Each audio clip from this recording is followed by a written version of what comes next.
I walk to work every morning on Willow Street. At the end of the street, there is a small old bridge.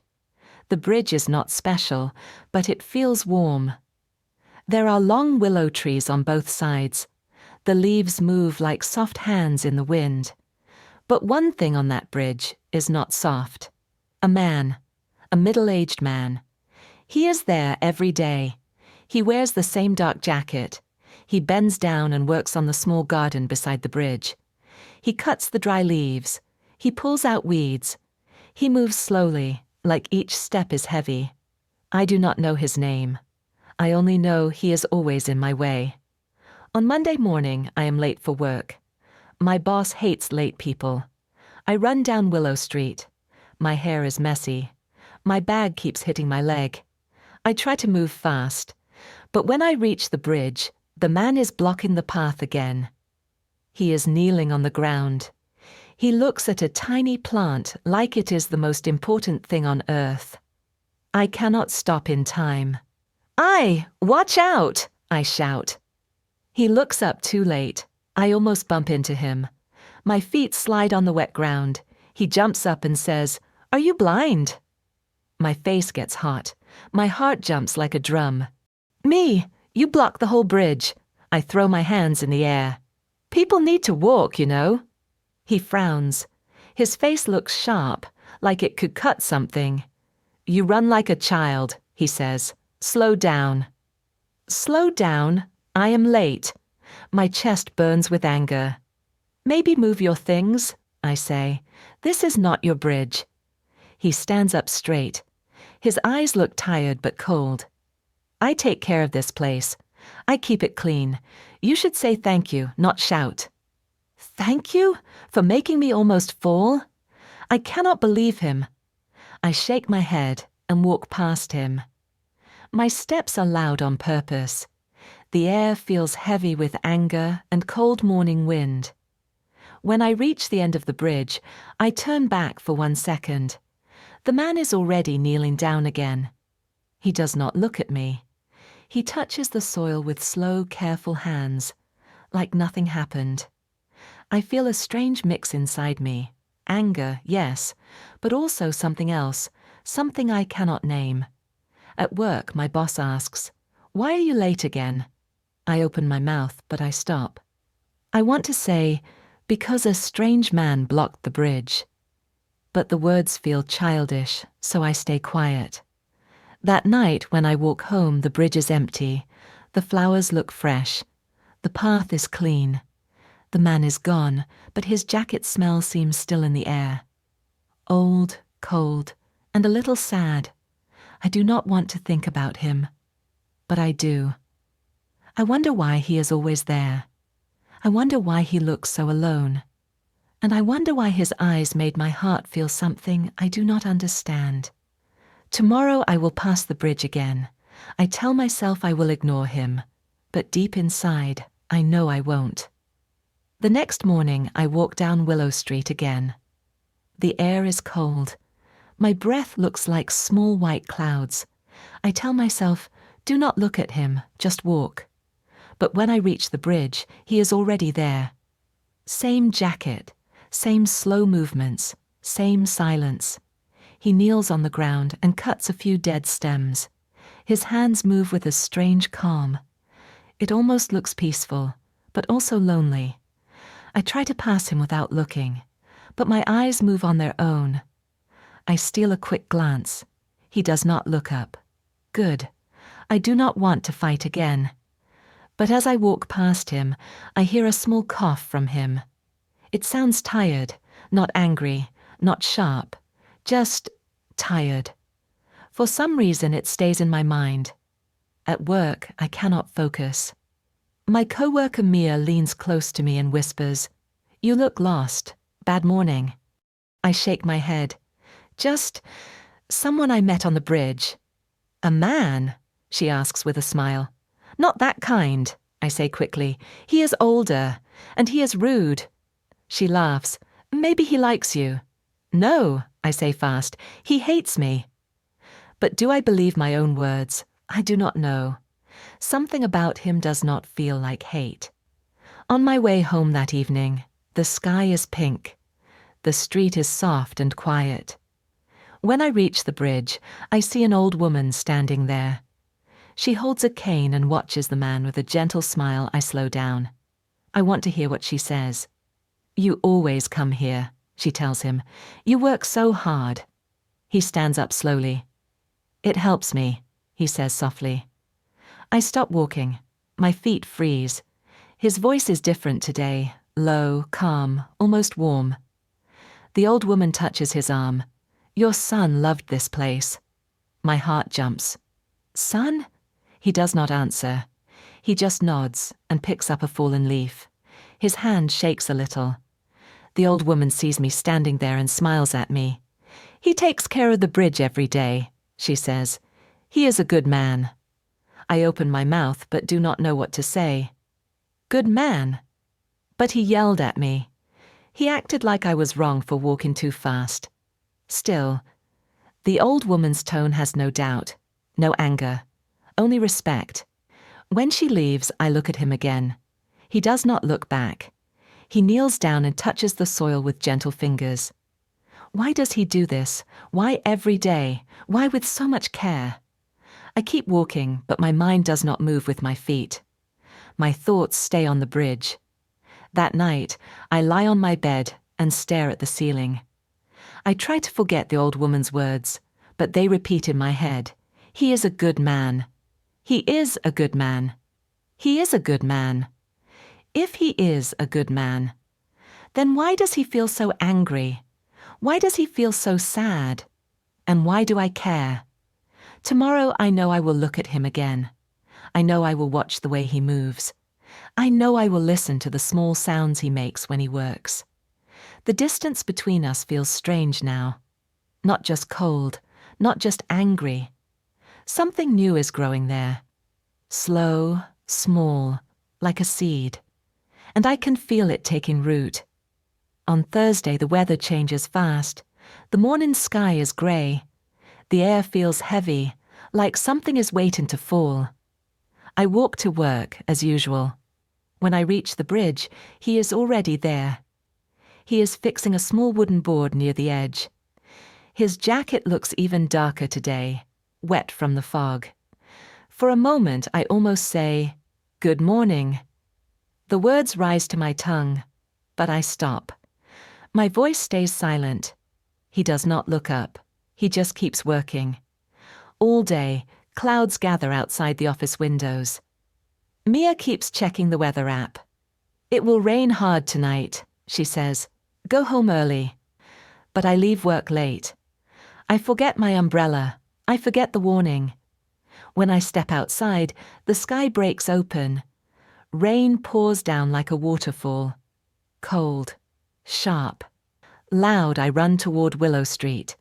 The wind pushes my hair into my eyes. My shoes are soaked. My clothes stick to my skin. By the time I reach the bridge, I am shaking from the cold. I duck under the bridge's stone roof, hoping the rain will slow. But then I see him. He is already there. He stands in the rain, not under the roof, not trying to stay dry. He is by the small garden, pushing fallen branches away, trying to protect the tiny flowers from the storm. His jacket is soaked. His hair drips. His hands move slowly, like he is fighting the whole storm by himself. I step toward him before I think. "What are you doing?" I shout over the rain. He turns. Water runs down his face like tears. He is breathing hard. "I need to keep this place safe," he says. "In this weather," I say, "you will get sick." He looks at me for a long moment. His eyes are darker in the rain. Not angry, not sharp, just tired, and full of something I do not understand. "It is okay," he says softly. "I am used to this." He bends down again. A strong gust of wind blows, and he stumbles a little. I rush forward and hold his arm. "Stop," I say. My voice shakes. "You cannot fight the rain." He does not pull away. He looks at the garden, then at me. For the first time I see a small crack in his expression, a break in the hard shell, a quiet pain. I do this because someone needs to, he says. He swallows. I do this because he loved this place. The word hits me again. You mean your son? I ask gently. He closes his eyes for a short moment. Rain runs down his cheeks. Yes, he says. One day I couldn't protect him. So now I try to protect something he loved. My breath catches, my anger melts. My heart falls quiet and soft. I kneel beside him, rain soaking through everything. I can help, I say. He turns to me with a surprised look. Not big, not dramatic, just small and honest. You don't have to, he says. I want to, I answer. For a moment we stay there together under the storm. Two strangers, both wet, both shivering, both holding something heavy inside. The rain keeps falling, but the space between us feels different now. Warmer, closer, like the first light under a long dark cloud. Tomorrow the storm will pass, but tonight something changes. The next morning the rain is gone. The sky feels clean.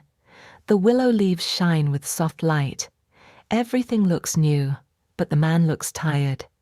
He stands on the bridge with a small broom. His jacket is still a little wet. His hands move slowly, like he did not sleep at all. I walk toward him. This time I do not pretend not to see him. This time my steps are quiet and unsure. Hi, I say. He lifts his head. His eyes look surprised. Morning, he answers. His voice is soft, almost careful. I look at the broken branches on the ground. Do you need help? He shakes his head. It's okay, I can do it. But his hands tremble a little when he says that. I want to help, I say again, gently this time. He hesitates. Then he nods. So we work together. I pick up branches. He sweeps the dirt. The bridge feels peaceful. The smell of wet soil feels warm. After a few minutes, I sit down on the low stone wall. He sits beside me but keeps a little distance. The willow leaves move above us like slow waves. I wait. I do not push him. I only sit there. He takes a long breath. I wasn't kind to you before, he says. His voice is low, a little rough, a little shy. Like the words are hard to say. It's okay, I answer. I wasn't kind either. He looks at the river. The water reflects his tired face. I wasn't angry at you, he says. I was angry at everything. I do not speak. I let him continue. He rubs his hands together. They told me to move on. They said time helps. But time doesn't fix everything. His words fall slow, like stones dropping into water. My son was 12, he says, when he died. I feel something catch in my chest. A small breath breaks in my throat. He goes on. He loved this bridge. He liked the willow trees. He said the leaves sounded like rain music. He gives a small sad smile. Every day he asked me to walk here with him. I picture a boy with bright eyes. A boy who liked soft leaves and little flowers. A boy who loved his father. What happened? I ask. My voice almost disappears. He looks down at his hands. They said it was an accident, but I was not there. I should have been with him. His jaw tightens. I still hear his voice sometimes. I still see his shoes by the door. My eyes sting. I blink fast. I'm sorry, I say. The words feel too small, but they are all I have. He shakes his head. You don't have to be sorry. I needed someone to know. We sit in silence. But it is not a cold silence. It feels warm and gentle, like a soft blanket over a painful memory. I look at him and something inside me opens. I lost someone too, I say. My mother, when I was little. His eyes shift to me. A quiet understanding fills the air. I always feel like I am still reaching for her, I say. It's been many years, but sometimes the missing feels new again. He nods slowly. I understand. For the first time I see him not as a rude man, not as an angry stranger, but as someone who carries deep, heavy love. Maybe not so different from me. Under the willow leaves we sit together, two people with old wounds, sharing the quiet morning. Something soft grows between us, something fragile, something real. Tomorrow will be different. I know it. And maybe, so will we. The next days feel different. I wake up early without an alarm. I walk slower. My steps feel lighter, like the bridge is calling me. When I reach Willow Street, the sky is soft pink. The air smells like new leaves. I see him at the bridge, as always. But something in the air is new. He glances at me and gives a small nod. Not big. Not forced. Just simple and warm. "Good morning," he says. It is the first time he says it first.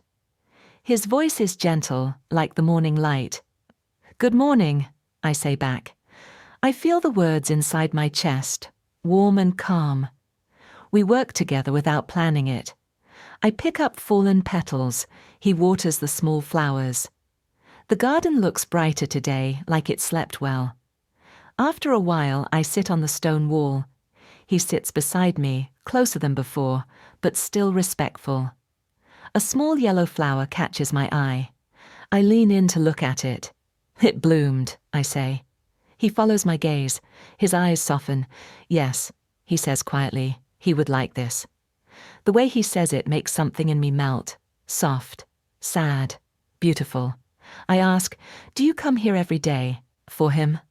He nods. "It helps me," he says. "It makes me feel close to him." I look at the flower again. Its petals move with the wind, light, alive. "I think he knows," I say. I do not plan to say it. The words just appear, and they feel right. He swallows slowly. His eyes shine a little. Not from tears, but from memory. "Maybe," he says. The word sounds like hope. We sit there for a long time. People walk by, cars pass, the world moves, but the space between us feels still and quiet. A small boy walks by, holding his mother's hand. He stops to look at the flowers. "They're pretty," he says. The man smiles. A real smile, deep and warm. "I think so too," he says. I see something open in him, like a door he kept closed for years. He watches the boy run away, and his shoulders relax. He turns to me. "Thank you," he says. His voice is steady. "I forgot how to talk to people. You helped me remember." I shake my head. "No," I say softly. "You helped me too."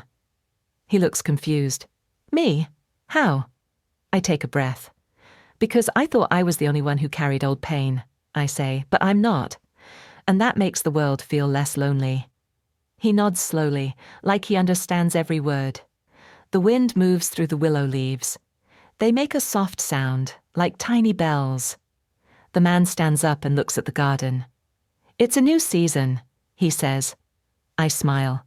"Yes," I answer. "It is." When I walk away, I look back at the bridge, the flowers, the willow trees, and the man. He stands in the morning sun, and for the first time he looks peaceful.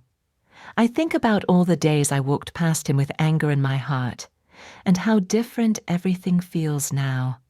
Sometimes a bridge is not just a bridge. Sometimes it is the place where two broken hearts meet and learn how to grow again.